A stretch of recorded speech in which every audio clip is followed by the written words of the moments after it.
summer basketball camp right near us in Three Lakes. Nice move, John. Good. I don't care how you play yourself. Go. It seems as natural as when he was coaching Mark Aguirre, Terry Cummings. Maybe that's because Ray Meyer is the kind of coach who should always coach everywhere, all the time, because his knowledge of the game is such that even the casual interview is a dissertation on that game, which has brought Coach so much joy. I know Al McGuire came up one time. He said, "You still take a court?" I said, "Yep." He couldn't believe it. He couldn't believe that I'm up there every day and playing around with the boys. But I enjoy it, and it's part of my life.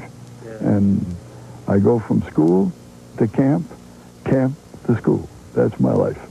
And it's a life that Ray Meyer has known for quite some time. You know, one time this camp was one of the premier camps.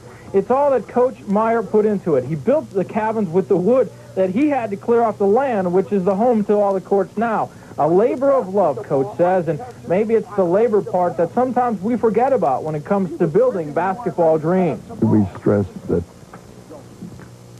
you can be just as good as you want to be, that you have to decide. You got to set your goal. It's good to dream, set a goal up there, but you got to do something to reach it. You can't just wish for it. Ray Meyer is an example of someone who has lived his dream, and he is giving that back to the kids in this camp. The duration of the camp, 6 weeks, with a whole new complement of boys. Each of those weeks, names like Pettit, Issel, Aguirre, have been on these same courts, have learned the same skills, have dreamed the same dreams, and taken a little wisdom home from Coach. Although it seems much of this current generation finds a more popular moment at camp than learning from a great one. We have one-on-one free throw, a horse, 3-on-3, and they'll get maybe 10, 15 kids watching them. You watch the dunk contest, every boy in camp is there. The dunk contest, everybody watches. That comes Saturday morning, and that's the sight. And they cheer and they boo the scorers.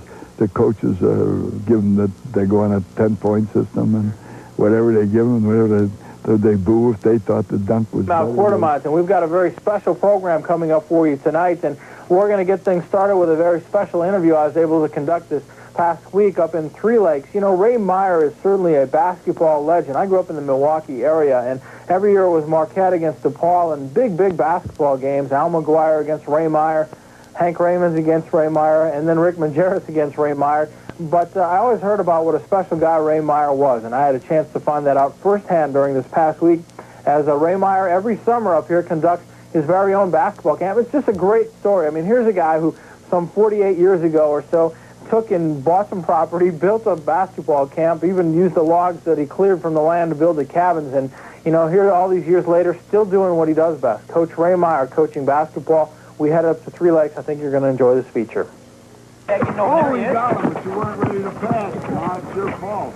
He did a good job of freeing himself, and you weren't ready. This guy, go. Our world doesn't produce people like a Ray Meyer anymore. You wonder if it ever will. Arrogance isn't even close to a possibility for one of the greatest gentlemen the game has ever seen.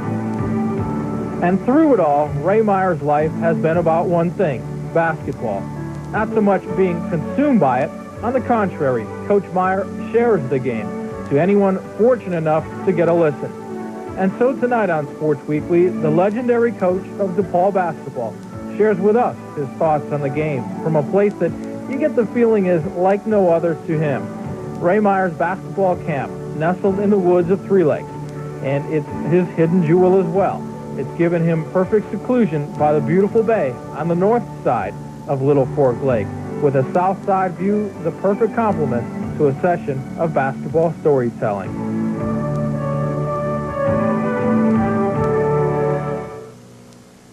Al, it's been so much a part of my life. I mean, you've been up on the field. That was all the forest. I cut that by hand. Wow. So I put in the wells. I didn't know anything about anything up here. And if I had a deposit on the land I never saw. And then when I got up here and I saw all four, I said, what am I going to do? So we start cutting little trees and we send it into the mill, and I guess they kept 25%, send it back. Most of those cottages on the hill have been built from the lumber off the field. So it's really been a homemade thing for over the years. It's been rugged. I look forward to it. There's no money in it for me. It's a labor of love. I think that years ago we did make money on it. Now there's so many specialized camps where boys want to go to a camp where they're going to be seen by the college coaches. We basically were all high school before, and I could tell you the good players. We had good players from all over the country. And then now it's mostly grammar school players that we're getting. I'll plant my left foot here. You fake that way. And come, I step up, you go that way, and I turn to the ball. It's amazing. You will go up on the field and you watch, well, we have about 130 boys here. Maybe 60 of them have both shorts, or caps. And everybody's Michael Jordan. They're all doing is dunks in there. We have a basket upstairs you can lower to 6 feet so all the little boys can dunk, and they're all happy. I think if we'd had one improvement in the last 10 years at camp, it's been the dunking basket. I don't know, but the interest in basketball has grown tremendously. Well, the game is a much better game than when we played. It's a faster game. The players are so much bigger, stronger, more versatile. They can do so many things that we never could do. You look at all these things. I sat under a basket one time and I watched Michael Jordan. I said, I saw all these players over the years do all those moves, but they never did them like he can do them. There's a difference. If he passes the ball to him, you must, whether you play zone or man-to-man, you open to the ball and see your man and the ball. Now you see both of them. You can't be like this, because then he'll go straight to the basket. You open to the ball. Now you see both of them. All right, come this way and do it. They don't know who I am. Really? Well, even this morning, Al, when you were up there taking pictures or something, I'm walking off the court afterward. He says, hey, Coach, did you ever play basketball? Yeah, I did. This is the thing. No, you talk about the old-timers. They don't know who they are. Yeah. The only people they know are the people playing in the present day because it's made such an impression on theirs. And they're all, and they're, whoever heard of the old-timers. Yeah. I tell you, we used to have movies of our old players taken back in 45, 46. If you showed them to the players today, they look like our day in comedy. I know. They were great in their day, yeah. But their day is past.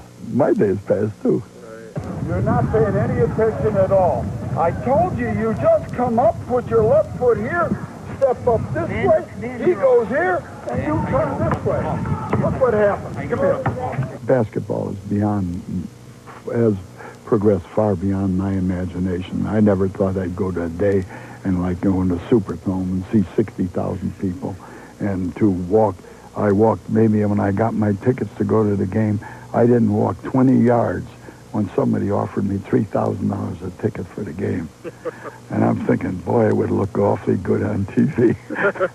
But I didn't dare. $6,000 for 2 tickets to a game. I never saw the day. I remember we used to go to the Chicago Stadium when I first started at DePaul. You could get a ticket for $2.